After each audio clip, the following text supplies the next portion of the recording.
first part of chapter 16 focused on the different tasks that store managers are responsible for when dealing with their employees. The second thing we're going to focus on in chapter 16 is leadership styles and how store managers act as leaders amongst their employees. So let's define leadership. Leadership is the process by which a person attempts to influence others to accomplish a common goal. There are two different types of leadership behaviors that store managers perform. And the first is task performance behaviors. And these are efforts to plan, organize, motivate, evaluate, and coordinate store employee activities. So these are things like setting the schedule for the week, or setting goals for each of your employees, evaluating those goals, making sure they get paid on time, and tasks like that. Leadership behaviors also include group maintenance behaviors, and these are activities that the store manager does to ensure that their employees are satisfied and work well together. Understanding what the employees' needs are, showing concern for their well-being, and really creating that pleasant work environment. So these are behaviors such as I worked at Target when I was in high school, and if we were in the opening shift, every morning we did a cheer in the front parking lot before the doors were unlocked and the employees were let in, right? So these are all just different types of examples of behaviors that good leaders do in a store setting to make sure that their employees are happy and working well. Let's talk about three different leadership styles, leadership decision-making styles that store managers might use. The first is an autocratic style, and autocratic leaders make decisions on their own, and then they usually announce them to their employees.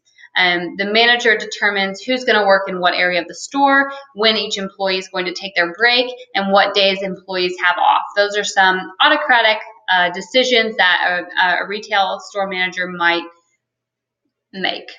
Now, a democratic decision-making style involves the leader who seeks information and opinions from their employees and then bases decisions off of that.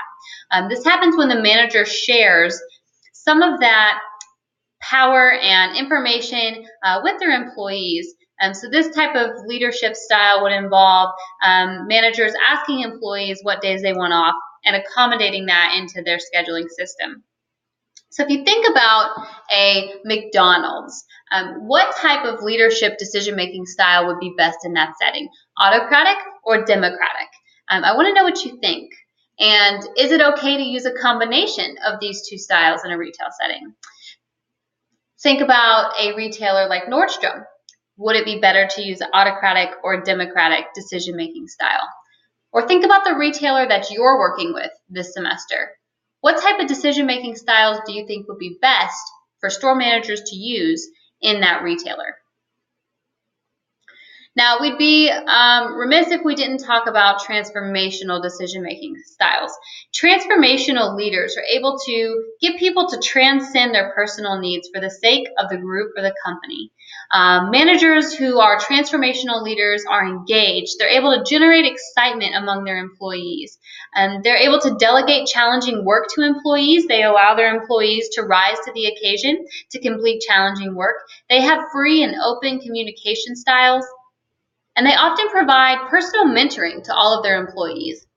So a transformational leader can use democratic and autocratic decision-making styles in their workplace. And it's really not an all or nothing approach. It has to be a combination approach most of the time. Now, a lot of times retailers will lead to one style or the other, but you have to use a combination to be successful. A good manager knows when to be autocratic and when to be democratic, and they're always striving to be transformational.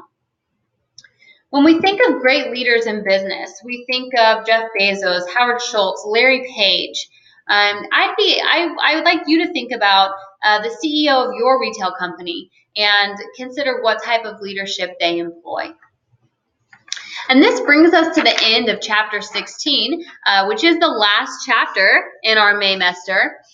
So at this point in the week, you're probably finishing up your discussion questions, your discussion posts. Don't forget that you have to make 3 posts per module, and then you'll take quiz 7 and the cumulative final.